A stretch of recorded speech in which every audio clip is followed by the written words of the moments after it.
Hey guys, welcome back to a new blog. Rasu চ্যানেলটা নতুন ব্লগে তোমাদের সবাইকে স্বাগত। আমি বলছি রাই, তোমরা দেখছো রাসু ব্লগস। তো এটা ছিল আপার সিটংয়ের একদম ভোরবেলা, মানে এখন প্রায় বাজে 5টা। তো আমরা উঠে পড়েছিলাম। আমাদের ওপর পুরো দায়িত্ব ছিল যে কটেজের সবাইকে ঘুম থেকে জাগানো, কারণ তোমরা আগের ব্লগে দেখেছিলে যে আমরা আর কি পার্টি চলছিল মানে আমাদের আগের দিন রাত্রেবেলা। তো ওটা শেষ হতে হতে প্রায় 12টা সাড়ে 12টা বেজে গেছে।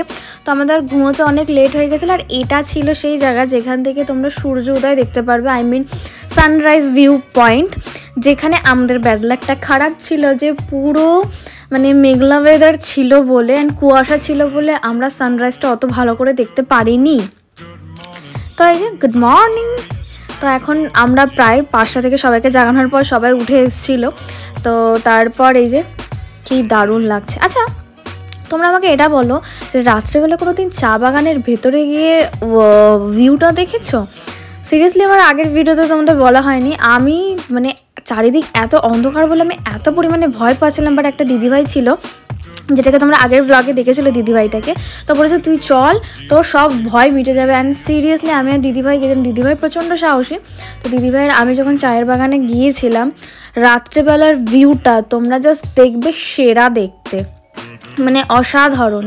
তো আমার তো ভীষণ ভালো লেগেছে, যেটার ক্যাপচার করা হয়নি কারণ অত অন্ধকারে আমার ফোন অত কোয়ালিটিও নেই যে পুরো ভিউ দেখা যাবে বা কিছু। তাই জাস্ট ওই ভিউটা আমি আমার মানে সচক্ষে এনজয় করেছি যেটা।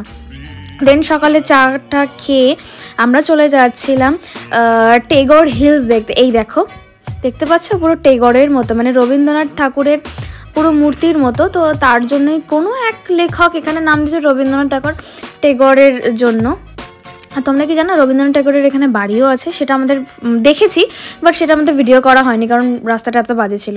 তো সকালবেলা আমরা ম্যাগি খেয়ে আন্টিটাকে বাই বাই করে অ্যান্ড সবাইকে বাই বাই করে আমরা বেরিয়ে পড়েছিলাম, কারণ আন্টি আমাদের সাথে অনেক গল্প করেছিল অ্যান্ড কটেজে যারা যারা ছিল সবাই আমাদের সাথে খুব গল্প করেছিল, ভালো লাগছিল। মানে আমাদের আপার সিটিংয়ে সিরিয়াসলি খুব ভালো গেছে, কারণ আমরা সোলো রাইড করছি, কাপল সোলো রাইড। বাট ওখানে সবাই ছিল, ভীষণ মজা করেছে। সবাই দার্জিলিং থেকে এখানে এসছে আর আমরা এখান থেকে দার্জিলিং যাব কাল। মানে এই এখন আমরা বেরিয়ে পড়েছি দার্জিলিং যাওয়ার উদ্দেশ্যে। ও ভাই কি বলবো তোমাদের, এত বিচ্ছিরি রাস্তা মানে বলতে পারবো না, বাট ভিউ জাস্ট ওয়াও। দেখো গাড়ি থেকে দেখার মজা আলাদা আর বাইকে যাওয়ার মজা আরও আলাদা, কারণ বাইকে তুমি যাচ্ছ পুরো ভিউ দেখতে পাচ্ছ, সেটার মজা আলাদা। আর সেটা হচ্ছে তোমার ভালোবাসার মানুষের সাথে। এই রাস্তাটা না এত বাজে ছিল, মানে মানে কি বলবো, আমি তোমাদের কীভাবে এক্সপ্লেন করবো জানি না। তো ওখানে আমি বন্ধ করে দিয়েছি বাবা আমার ফোন। আর এই জায়গাটা আমাদের একটু প্রবলেম হয়ে গেছিলো, কারণ পুরো তো ঢালু রাস্তা নামছে, আমরা একটু ভুল করে অন্য রাস্তায় চলে এসেছিলাম গুগল ম্যাপে। তো ভুল করে না, অ্যাকচুয়ালি ঠিকই দেখিয়েছিল। আমরা যেই রাস্তা ধারে মানে আপার সিটিংয়ে উঠেছিলাম সেখান থেকেও যাওয়া যায়, বাট সেখানে রাস্তাটা প্রচণ্ড বাজে ছিল বলে গুগল ম্যাপ আমাদের অন্য রাস্তা দেখিয়েছিল। তো এই জায়গাটায় মানে পাইন ফরেস্টের ওখানে মানে আমাদের গাড়িটা না ব্রেক নিচ্ছিল না। হ্যাঁ, শুনতে একটু ভয় লাগছে, বাট সেটা কিছু না। কি বললো সমু, ওখানটা নাকি প্রচণ্ড পরিমাণে হিট হয়ে গেলে এটা নাকি হয়। তো তারপর আমরা গ্যারেজে যখন দেখিয়েছিলাম, তো বললো যখন প্রচণ্ড হিট হয়ে যাবে একটু জল ঢেলে দেবেন তাহলেই হবে। মানে আমি তো লিটারালি ভয় পেয়ে গেছিলাম যে কি আর বলবো। আর সিরিয়াসলি আমরা যে এত দূর জার্নি করেছি তার পুরো ক্রেডিট আমাদের সুন্দরীর ওপর যায়। আর যখনই ওর নামে আমরা একটু তারিফ করা স্টার্ট করলাম, ঠিক তখনই ওরকম একটা কেস ঘটলো। আমি তো ভয় পেয়েছি, কারণ পাইন ফরেস্টে তোমার সামনে কোথাও কিচ্ছু নেই, পুরোটাই ঢালু এরিয়া।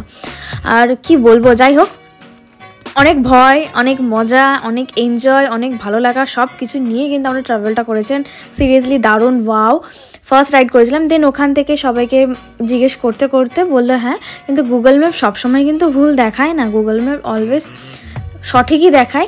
আমাদের হয়তো বুঝতে ভুল হয়, সেটা সময় আমাকে বলেছিল যে সিরিয়াসলি আমরা যেই রাস্তাটা দিয়ে গিয়েছিলাম ওই রাস্তা খারাপ বলে আমাদের অন্য রাস্তা দেখেছিল, অনেকটা এক্সট্রা ঘুরতে হয়েছে, বাট ঠিক আছে। আর এই জায়গাটাই না মানে চিতাবাঘ আছে। আর এখানে বসে আমি ফটো তুলেছি, আমার হাতে না একটা ধুলো পর্যন্ত লাগেনি, এত পরিষ্কার। আর এই যে আমরা দার্জিলিংয়ে এখন এন্ট্রি নিয়ে নিয়েছি।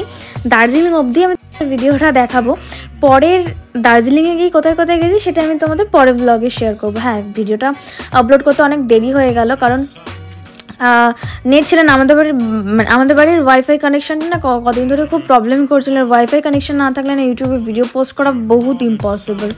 তো তার জন্যই আর কি ভিডিও আপলোড করতে পারিনি। এখন ঠিকঠাক করে দিয়ে গেছে, তো এখন অনেক বেটার আছে। আর এখানের ভিউ জাস্ট ওয়াও। জানো তো ফার্স্টে ঘুম স্টেশন থেকেও আমরা গেছি, বাট ওখানে ভিডিওটা তুলতে পারিনি। আর এই যে আমাদের হোমস্টে, হোমস্টে নয়, এটা আমাদের হোটেলই। আর হোটেলটা জাস্ট মারাত্মক লেভেলের সুন্দর ছিল। বাট আমাদের একটা ভুল হয়ে গেছে যে আমাদের দার্জিলিংয়ে 2 দিন স্টে করার কথা ছিল, বাট সেখানে আমরা 1 দিন স্টে করেছি বলে অনেক জায়গায় ঘুরতে পারিনি। তাহলে চলো দার্জিলিংয়ের ভিডিও আমি তোমাদের পরের ব্লগে শেয়ার করবো। দেখা হচ্ছে নেক্সট ভিডিওতে। সবাই ভালো থাকবে, সুস্থ থাকবে, আর অবশ্যই সাবস্ক্রাইব করবে। তাহলে চলো আজকের মতো বাই।